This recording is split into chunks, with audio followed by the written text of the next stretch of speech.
Rekrut von Mutzenbecher! Wie wär's mit einem Marsch? Also nur, falls Sie Lust haben.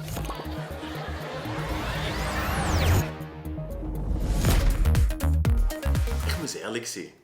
Ich bin ein bisschen verwirrt wegen unserer Schweizer Armee. Bundesrat Parmelin will eine RS-Light- und Ausfallquote bei den Rekruten zu verringern. Der Einstieg soll so sanft wie möglich gemacht werden. Warum nicht gerade mit der Mutter einrücken? Hallo. Warum nicht auch gerade aufs Schießen verzichten? Soldaten sollten sich doch besser mit Wort wehren. Also statt. Lieber so eine bestimmte. Halt! Sorry, aber wir wollen keinen Krieg. Das hat sicher schon manche Angriffe gestoppt. Und? Wirklich wahr. Der Luca Potesi, Schulkommandant in Colombier, meint, dass ein ausgeschlafener Rekrut besser im Land diene als ein Übernachtigter.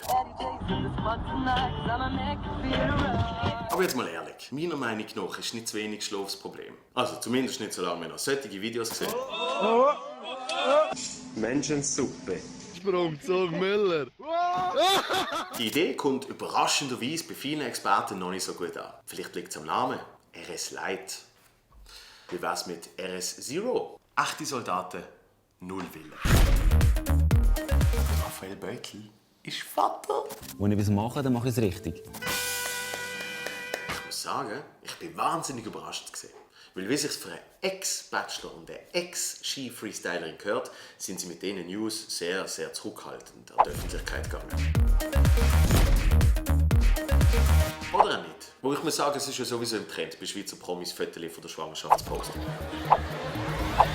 Und der Beutel ist schon ein bisschen Trendsetter. Jetzt habe ich einen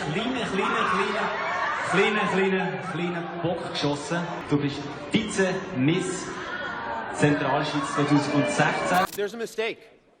Moonlight, you guys won Best Picture. Wer hat gedacht, dass der Raphael Beutel mal im Zusammenhang mit den Oscars erwähnt wird? Jedenfalls hat der Raffi jetzt ganz offizielle Kleine und ich freue mich so fest für euch, dass die Intelligenz über die Mutter vererbt wird. Wie viele Mitglieder hat der Bundesrat? 21. Wie viel? Das ist aber wirklich herzig, das Ganze. So tapsig und unbeholfen und sagt so Sachen wie und auch das Baby steht erst am Anfang vom Leben. Sonst hat es ja diese Woche keine großen News gegeben, oder? Donald Trump. Donald Trump, US-Präsident Donald Trump. Ständig in den Medien, auf Plakat, alle schwätzen drüber. Quasi der 4. Traum von Raphael Beutel. Aber jetzt mal unter uns. In Europa ist es nicht viel besser. England zählen wir gar nicht dazu. In Österreich fast der Norbert. In Holland der Gerd. In Deutschland AfD und Pegida. Und in Frankreich Marine. Obwohl, die Umfragewerte sagen etwas anderes. Aber erzähl das mal deren da.